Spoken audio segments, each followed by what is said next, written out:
কোনো প্রশিক্ষণ এবং ফান্ডিং ছাড়াই আফ্রিকার বিভিন্ন দেশে অনেকেই তৈরি করছে গাড়ি, হেলিকপ্টার, এমনকি বিমান পর্যন্ত।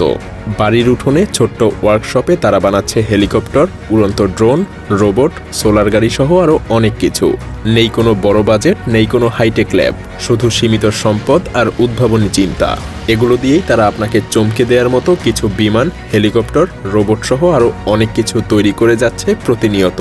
তো চলুন দেখে নেওয়া যাক আফ্রিকানরা এত দারিদ্রতার মধ্যে থেকেও কিভাবে নষ্ট হয়ে যাওয়া বা ভাঙা এবং ডাস্টবিনে পড়ে থাকা জিনিসপত্র দিয়েই এত সব কিছু তৈরি করে চলেছে। ঘানার একটা দরিদ্র পরিবার থেকে উঠে আসে কেলভিন, যিনি কোনো ইঞ্জিনিয়ারিং স্কুলে যাননি। তাকে অনেকেই ডাকে ঘানার এলন মাস্ক। কেন? কারণ তিনি স্ক্র্যাপ মেটাল থেকে একটা সম্পূর্ণ গাড়ি তৈরি করেছেন, আর যা সত্যিই চলে।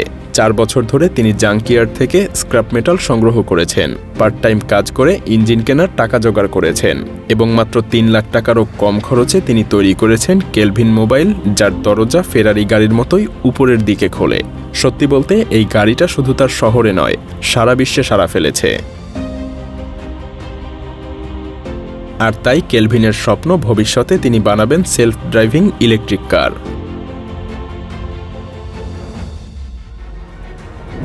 সিয়েরা লিওনের একটা দরিদ্র এলাকায় বড় হওয়া ইমানুয়েল, যেখানে বিদ্যুৎ পর্যন্ত নিয়মিত আসে না, মাত্র 24 বছর বয়সেই তিনি তৈরি করেছেন তার দেশের প্রথম সোলার গাড়ি, যার নাম ইমাজিনেশন সোলার কার। 3 বছর ধরে তিনি রিসাইকেল করা যন্ত্রাংশ, বাঁশ এবং সোলার প্যানেল সংগ্রহ করেছেন, আর মাত্র 50,000 টাকার মধ্যেই সে বেশ কার্যকর একটা গাড়িও তৈরি করে ফেলেছে, যা ঘন্টায় 15 কিলোমিটার গতিতে চলে, এমনকি কোনো দূষণও করে না।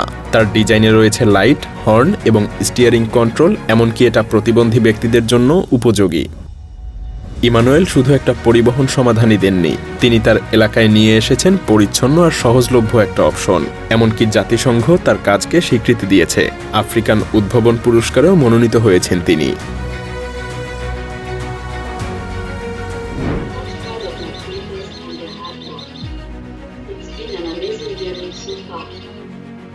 নাইজেরিয়ার একটা ছোট্ট টিনের ঘরে প্রপার ইলেকট্রিসিটি ছাড়াই চাক্স ইকিউএম দীর্ঘদিন ধরে কাজ করছেন। তিনি রোবোটিক্সের ক্ষেত্রে এক বিশাল জাম্প করেছেন ওমেইফে নামের এক হিউম্যানয়েড রোবট আবিষ্কারের মাধ্যমে। মূলত ওমেইফে একটা বহুমুখী রোবট, যা একজন নারীর চেহারায় ডিজাইন করা হয়েছে। আফ্রিকান সংস্কৃতি আর আচরণ সম্পর্কে তার গভীর জ্ঞান আছে। ভাষায় তো একেবারেই দক্ষ, ইংরেজি, ফার্সি, আরবি, সোহাইলি, পিজিন, ইয়ারুবা, আফ্রিকান্স, ইগবো সব ভাষাতেই যেন নেটিভ উচ্চারণে বলতে পারে, এমনকি বুঝতেও পারে।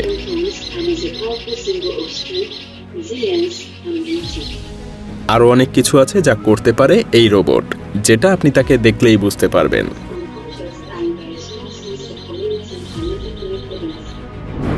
মালির এক ভাঙা বাড়ির উঠোনে খোলা আকাশের নিচে প্রপার টুলস ছাড়াই এই ব্যক্তি তৈরি করেছেন তার নিজের হেলিকপ্টার। হ্যাঁ, তার স্বপ্ন তার যন্ত্রটা উড়িয়ে চলাচল করা। কোনো অভিজ্ঞতা বা প্রশিক্ষণ ছাড়াই তিনি সবকিছু তৈরি করেছেন নিজ হাতে, বলা যায় যা ছিল তাই দিয়েই।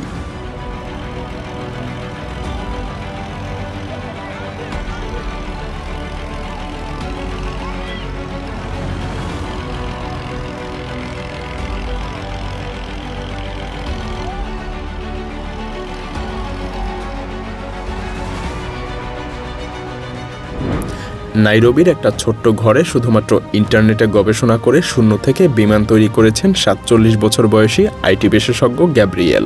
এখন পর্যন্ত তিনি গাড়ির ইঞ্জিন এবং পশুখাদ্য পেশাইয়ের ইঞ্জিন ব্যবহার করে 15টারও বেশি বিমান তৈরি করেছেন।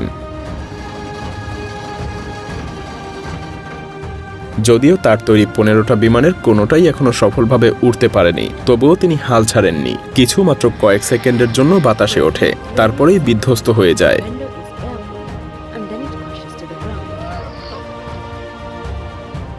কিন্তু গ্যাব্রিয়েল বলেন, আমি ড্রয়িং বোর্ডে বারবার ফিরে যাব এবং ল্যান্ডিং গিয়ার আরও ভালোভাবে ডিজাইন করব। আসলে তার অপরাজেয় মনোভাব সত্যিই অনুপ্রেরণাদায়ক। এই হলেন উগান্ডার জোসেফ, একজন মোটরসাইকেল মেকানিক, যার 5 বছরের সৃষ্টি স্থানীয়ভাবে স্ক্র্যাপ মেটাল থেকেই তৈরি করেছেন একটা হোমমেড কপ্টার। তার হোমমেড হেলিকপ্টারের পরীক্ষামূলক ফ্লাইট নিতে চলেছেন তিনি। উড়োজাহাজটা সফলভাবে উড়াল দেয়।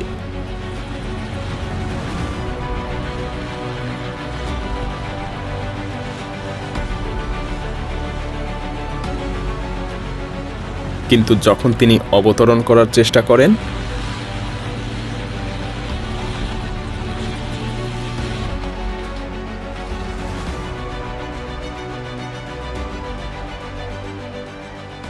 তবে তিনি বিশ্বাস করেন তার ব্যর্থতাও সফলতার একটা অংশ।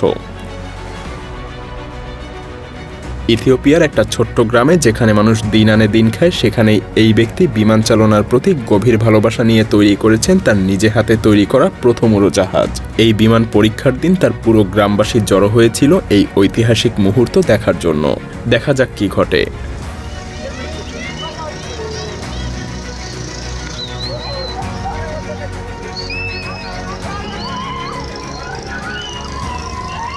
প্রতিটা প্রচেষ্টাই যেন এক একটা পদক্ষেপ, আর প্রতিটা ব্যর্থতা যেন এক একটা শিক্ষা। তবুও এই ব্যক্তি থেমে নেই, কারণ তিনি জানেন একদিন তার স্বপ্ন আকাশে উড়বেই।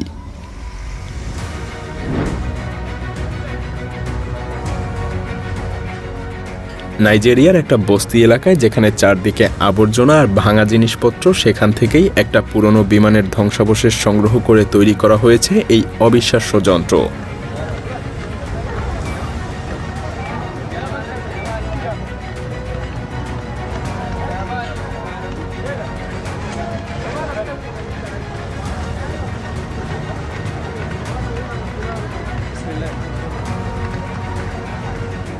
কোনো প্রশিক্ষণ কেন্দ্র নেই, নেই কোনো বড় ল্যাব। একটা খোলা মাঠে এই ব্যক্তিও তৈরি করার সংকল্প নিয়েছেন তার নিজের হেলিকপ্টার। এই হলো তার প্রথম টেস্ট, যা তিনি বাইরে সম্পন্ন করেছেন।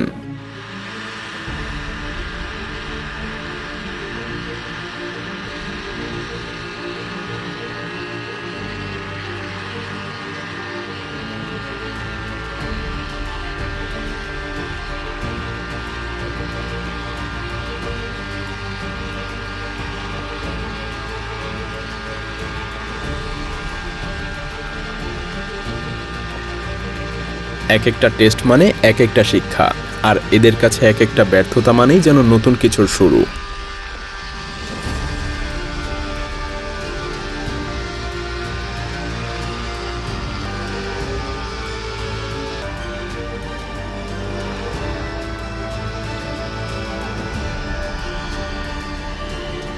কেনিয়ার ফ্রেডি, যিনি কখনো স্কুলের ক্লাসরুমের ভেতরে পা রাখেননি, শুধু রাস্তার পাশে কাজ শিখে তৈরি করেছেন এই হোমমেড কপ্টার, যেটা ওড়ার জন্য প্রস্তুত। অ্যালুমিনিয়াম, স্টেইনলেস স্টিল এবং কার্বন ফাইবার দিয়ে তৈরি এই কপ্টার। যদিও এটা উড়তে আরও কয়েক বছর লাগবে, তবে এটা এখন চলাচল করে।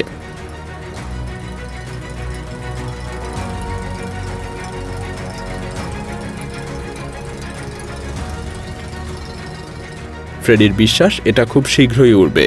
তিনি বলেন, হ্যাঁ, এই বিমানটা প্রস্তুত।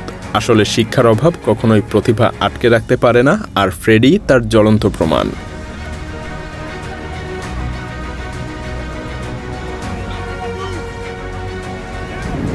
স্ক্র্যাপ মেটাল আর নিজেদের সৃজনশীলতা ছাড়া আর কিছুই নেই। তবুও এই অস্বাভাবিক চেহারার উড়োজাহাজগুলো আফ্রিকার সাধারণ সব ইঞ্জিনিয়ারদেরই সৃষ্টি।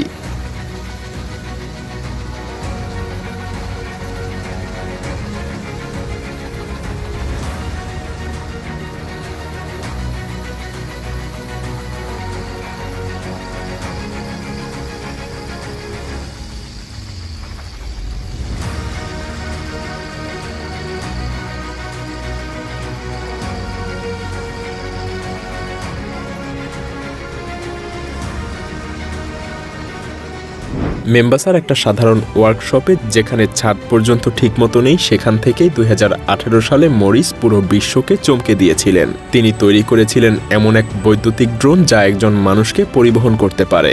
আফ্রিকার প্রথম উড়ন্ত ট্যাক্সি। হ্যাঁ, 4টা হেলিকপ্টার ব্লেড নিয়ে এই যন্ত্রটা 3 থেকে 9 মিটার উচ্চতায় ঘন্টায় 120 কিলোমিটার গতিতে 25 মিনিট ধরে উঠতে পারে।